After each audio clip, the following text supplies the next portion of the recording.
Welcome to Fantastic Vision. Please subscribe us before you watch today's video. Under the deception of the United States, the European Union launched an anti-subsidy investigation against Chinese car companies and then imposed a 38.5% punitive tariff. Surprisingly, France, which has always maintained friendly trade relations with China, has become the main force to initiate restrictions, while Germany has been refusing. After several rounds of negotiations with the European Union, China and the European Union have finally made a breakthrough in the issue of electric vehicle tariffs. The two sides have reached a technical consensus, which also provides conditions for Chinese new energy vehicle companies to fully enter the European market. It has to be said that this is a good signal. The best-selling cars in the Chinese market are German cars. As the main core of the European Union's entry into the Chinese market, the situation has completely changed after the rise of new energy vehicles. The European Union is unwilling but powerless, and Chinese car companies are also thinking about reversing this century-old industrial shame. Fully entering the European market is the first step. The European Union is naturally unwilling. I thought the problem had been solved, but I never thought that the EU's backstab came so quickly. Regarding the technical consensus that has been reached, not many days have passed, and the European Union turned around and turned its face. According to the Financial Times, the EU's top leaders are planning to let Chinese mainland automakers investing in Europe transfer the technology property rights of related electric vehicles and accessories. The EU has also given corresponding feedback. Chinese automakers will receive local subsidies, but the condition is that they must be automakers with battery technology to enjoy it. This direction is already very obvious.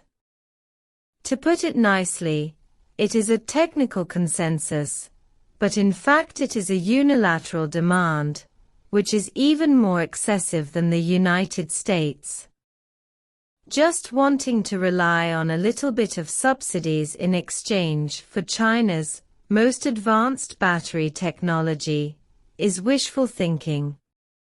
The EU's corresponding layout started very early.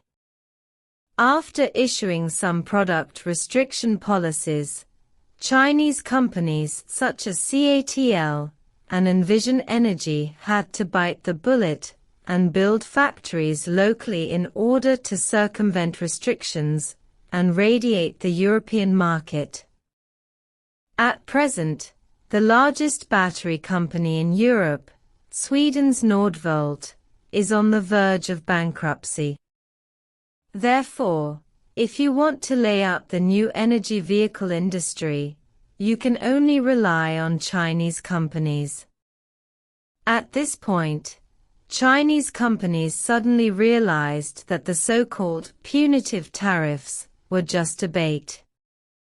What the EU really wanted was to use the technology of Chinese companies to fill the gap in European electric vehicle batteries.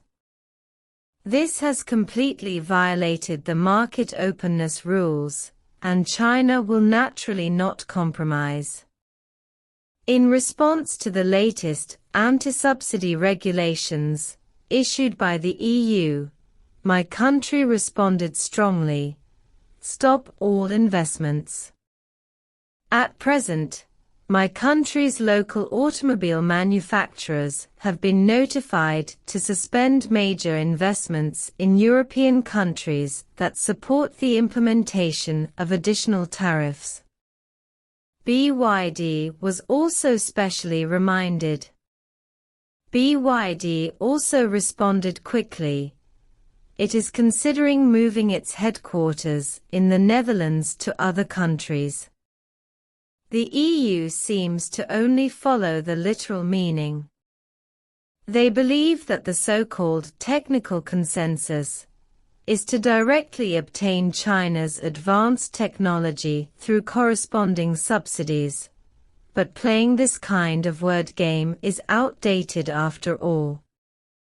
At the beginning, they strictly guarded against China's advanced technology.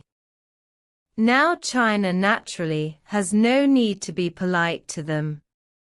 It is necessary for Chinese car companies to enter the international market. If they are only sold in the Chinese market, they will not be able to reflect enough value. However, while building factories overseas, China must protect its core technology. When necessary, it can follow the example of factories built in India and enter Europe in the form of assembly. Although it will cost a lot of money, it can at least ensure that the core technology is not leaked. The EU has spent so much effort to set up this bureau in order not to fall behind in the field of new energy vehicles. However, if the EU leaders want to achieve the corresponding goal by pitting Chinese companies, it is too naive. It is not good for both sides to continue to make such a fuss.